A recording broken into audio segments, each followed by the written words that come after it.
All right, we're live here. Good afternoon, everybody. Thanks for coming. My name's Dave Guerin. I'll be serving as the hearing officer for these proceedings. We also have Terrence Carr with us, who's also a director with myself. I represent the North Central Suburban Cook County on the PACE Board of Directors, and we welcome those who have just joined us here and online. With me are PACE staff members, Tommy Robbins, Martin Sandoval, Eric Llewellyn, Keisha Hearn, Lori Newsom, and John Kokoris. How you doing, John? All right. Did I get any close to that one? I think he's like our Arnie Harris. This hearing is live streamed on YouTube with closed captioning and will be available for future viewing at pacebus.com. We are here today to ask the public for feedback on PACE's proposed 2022 operating and capital budget programs, the 2022 to 2024 financial plan for operations, and the 2022-2026 capital plan. In a moment, I will summarize the proposed budget and then take comments from the public that pertain only to the budget and to service changes. PACE staff will remain available after the hearing to answer any questions regarding issues other than the budget. You can also contact customer service relationships by email at passenger.services@pacebus.com or at 847-264-7223, option number 3, and we could repeat that number for you later. Your comments are very important to us and will be considered by the PACE Board of Directors at their November 10th meeting. For those watching this hearing online, you can make comments on the PACE website at pacebus.com/public-hearing-feedback. My email at public.hearings@pacebus.com, by telephone at 847-354-7943, or by mail. PACE Communication Relations Department, 550 West Algonquin Road, Arlington Heights, Illinois, 6005. Do we get a lot by mail still? Do we get a lot by mail? Not so much. All comments received either at this hearing or via those other means will be added to the public record that is provided to the PACE Board for consideration at our November 10th meeting. This hearing is held in conjunction with 7 other public hearings in Northeastern Illinois and is required by the RTA Authority Act of 1984. As PACE, our region and our nation continue to navigate the COVID-19 pandemic, we are pleased to present a balanced 2022 budget that includes a fully funded operational budget for fixed route and paratransit services, a robust capital plan, and no fare increase. At the foundation of this budget is $15 million in new and restored services. The pandemic's impact on PACE budget and ridership was devastating, ultimately resulting in major service reductions across the region.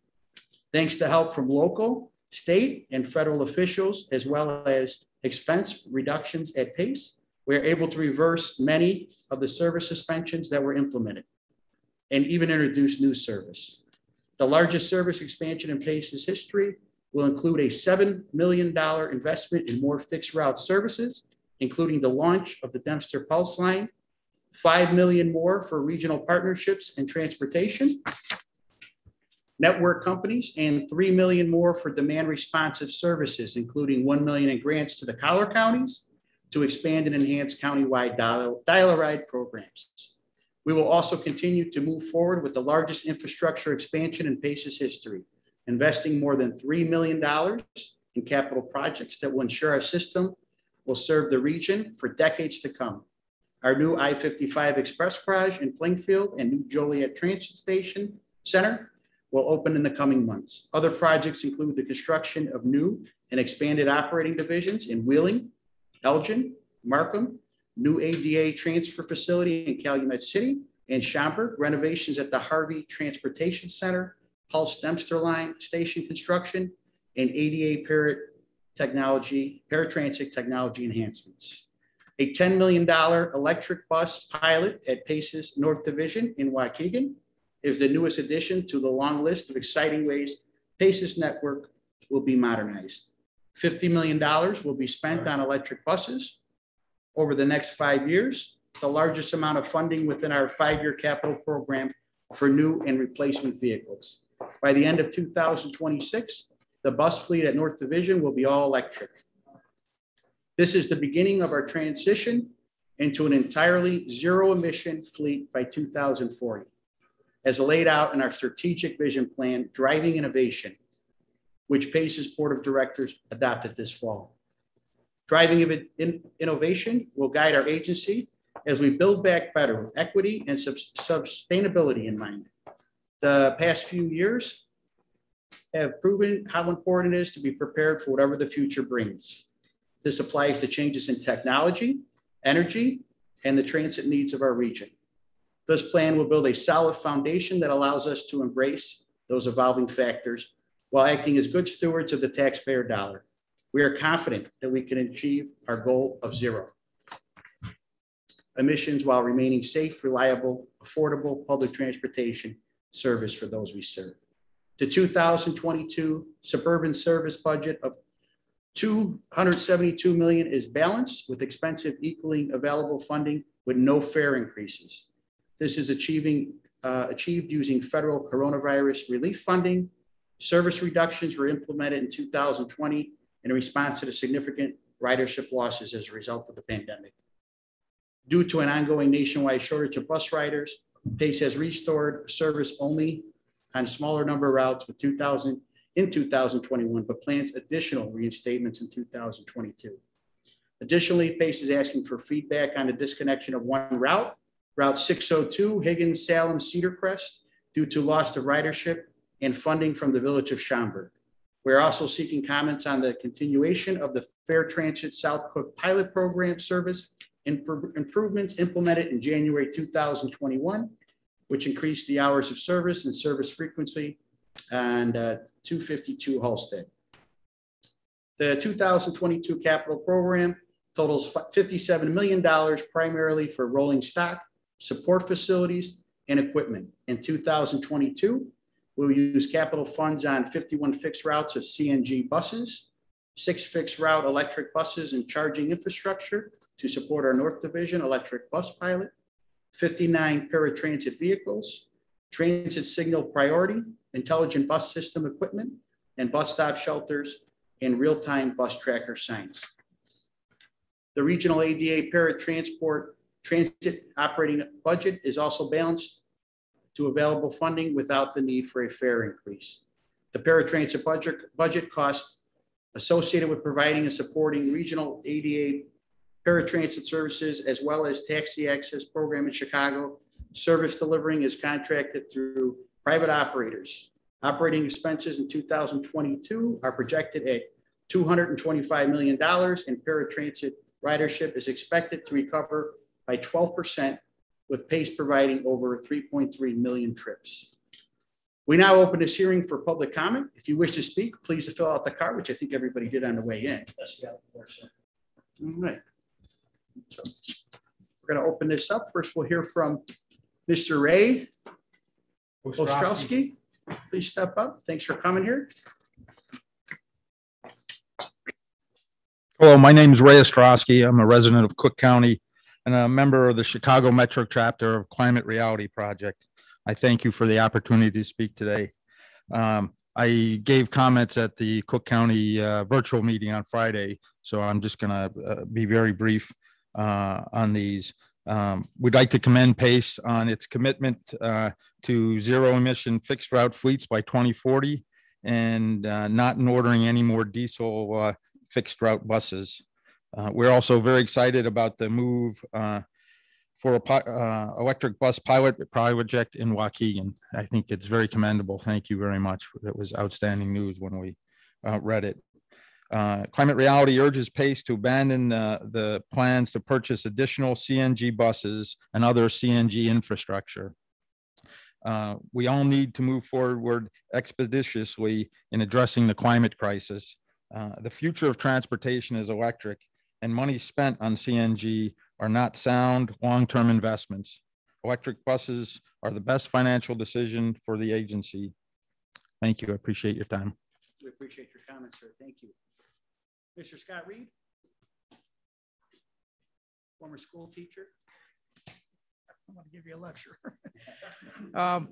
Thanks for everything you guys. Ray just filled me in on your recent developments with electric. I didn't know any of this. It's the first time I ever testified or spoke at a public hearing, but I just want to tell you that my experience with learning about climate change evolved over the years.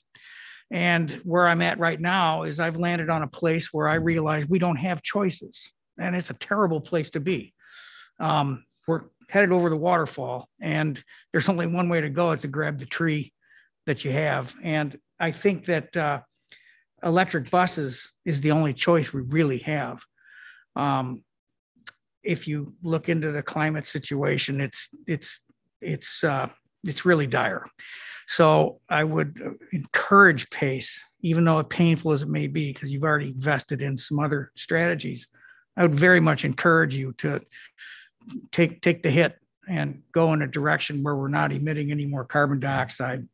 That's where we don't have a choice. We just can't emit any more carbon dioxide. Thank you very much for your time. I appreciate your comments, sir. Thank you. Marcus Feldman.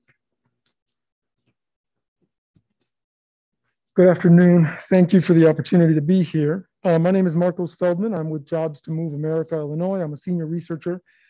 We are a national organization that works to promote racial and economic justice, good democratic governance, and a clean and healthy environment for everyone. We believe that public dollars should be spent in such a way that provides the maximum possible benefit to residents, and we work in coalitions of labor, community, workforce development, and environmental organizations to create equitable and inclusive public purchasing policies. On behalf of our organization, I want to commend PACE for the recently announced commitments to zero emission vehicles and to the investment you're making into electric vehicles in the Waukegan fleet over the next 5 years. While we would like to see an even faster transition to electric vehicles without any additional expansion of CNG buses, we appreciate that PACE is listening and hearing the community's call to take action on this. These investments are going to lead to cleaner, healthier communities throughout Northeastern Illinois. Electric bus investments can also contribute to the economic vitality of our communities by creating good manufacturing jobs, job opportunities for marginalized workers, for disadvantaged workers who don't normally get a shot at these kinds of jobs, and of course, the necessary training to fill the skills gap in manufacturing. So we also want to urge PACE to take action on promoting good jobs, racial equity, by adopting something that's called the U.S. Employment Plan for its upcoming electric vehicle purchases and its procurement system. The U.S. Employment Plan is a proven tool in vehicle procurement. It's been applied to more than $8 billion worth of procurements across the country at major transit agencies, including the Chicago Transit Authority, the Los Angeles Metro, New York MTA, and Amtrak, and some smaller ones. In a best value procurement with a USEP, or a U.S. Employment Plan, manufacturers or OEMs are asked to submit key jobs information, such as wages, benefits, and location of jobs, commitments to hiring marginalized workers, their plans to partner with registered apprenticeship programs, and their investments in domestic facilities. Then these jobs plans are evaluated, scored, and become part of the binding contract. And by incorporating these jobs plans into your future requests for proposals, PACE will be able to ensure the highest quality vehicles from the highest road manufacturers, helping to create a sort of race to the top in this market of electric vehicle manufacturing that's just emerging. A couple of quick examples. Our national organization, as a result of these U.S. employment plans, holds community benefits agreements with several manufacturers, including 2 electric bus manufacturers. One with BYD, which partnered with our coalition in California to create a jobs pipeline that included a pre-apprenticeship program, on-the-job manufacturing certification, and commitments to hiring underrepresented workers and populations. Through our community benefits agreement with Proterra, another transit bus maker, we're addressing the manufacturing skills gap for high-value electric vehicle components by creating the first domestic electric vehicle battery pre-apprenticeship program. Our coalitions were able to collaborate with manufacturers because transit agencies clearly signaled that good jobs, hiring equity, and training were priorities in these public investments of our taxpayer dollars. So we ask that PACE follow in the footsteps as well of Chicago Transit Authority and incorporate the U.S. Employment Plan in its upcoming procurements for electric vehicles. We think this is going to deliver maximum benefit to the people of Northeastern Illinois. We traditionally think of automaking jobs, manufacturing jobs as the backbone of the middle class in this country. The way that was made possible is by making sure that it's done in high road ways, in ways that benefit the communities. Otherwise, we're not going to be able to sort of onshore and make sure that these new electric vehicle manufacturing jobs are quality jobs, and we're going to undercut the standards that we've had for so long in the industry. So our coalition on behalf of Jobs to Move America is committed to working with the agency, with staff, to talk more about implementing this and what this could look like in the future. Thank you very much for your time. Oh, I appreciate your comments, sir. Thank you. And Lavita?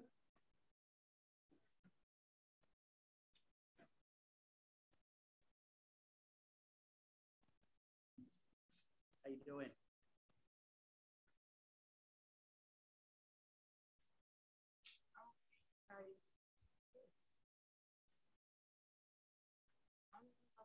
Can you tell me why about the pan transit, why you said about some of the fixed routes, about that one, like the 52 Casey bus. There is we don't hardly have no Casey bus. It's short drivers. Why the buses are short drivers? Yeah. Sure. I think we'd have staff piggyback with you after this hearing and go a little more into detail about that. Yeah, we'll sit down and talk to you about that. Okay, and everybody needs to know.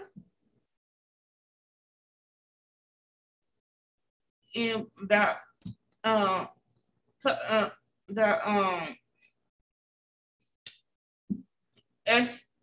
SCI and can you tell me about you talking about the budgets, the budget, how we gonna use the money, and how you said something, you said about the money, how you said about the money, how the drivers and things, about the TAP in the TAP program. Why do you tell me why you deny the TAP program for the operators, for everybody that needed from trips I wanted streaming behind. So the services are running behind, or? Yeah. Look, it gives you the TAP program, gives you 8 rides a day, up to $30 a ride, and it's a great service in the city of Chicago. If ADA, for whatever reason, is running behind, you have that option to utilize the TAP program. You remember, anything after $30 on that ride will be your responsibility.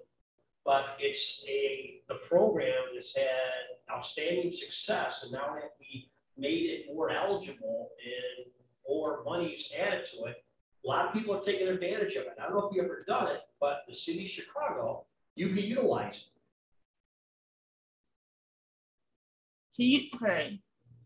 And can you do me a favor? Can you tell all the carriers?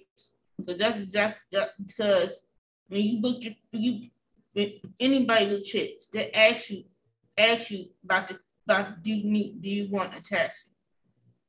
Correct me if I'm wrong, any taxi in the city of Chicago will accept the TAP program. If you have a problem with a taxi driver or a company that's not willing, call our customer service and let them know.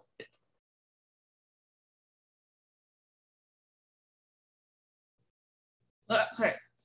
What I'm saying is that when anything go wrong, when I call my people to ask them about the TAP that's part of PACE, then the operator refused to help me. Then I asked for the supervisor, and the tap is part of place, and they refuse to call their carrier, ask them do they have that time available.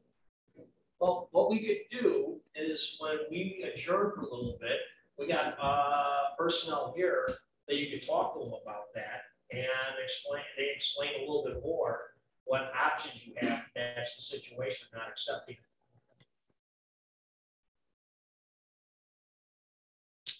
So you're gonna stick around for a little bit and Yeah, you we stick can around discuss for a this little and then. And we'll talk to you one-on-one. Yeah. And how many new pace buildings y'all talk about y'all building with the budget money that everybody else needs for themselves? Well, right now, Pace is expanding. We're building a new CNG garage down south. Where's that one at, Marty? Plainfield, thank you, sir. Plainfield is not CNG. It's a new. Well, we got new garage for like okay. And and we got the other building going up north. The building facility. All right. There's improvements throughout the system as it relates to facilities. There's multiple various locations.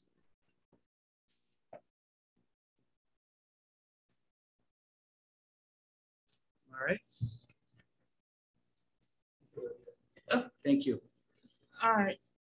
Thank you very much. Any more public comments? All right, we're gonna take a little break here and just maybe address some of those issues a little bit more in depth. And we appreciate everybody's comment and appreciate everybody coming.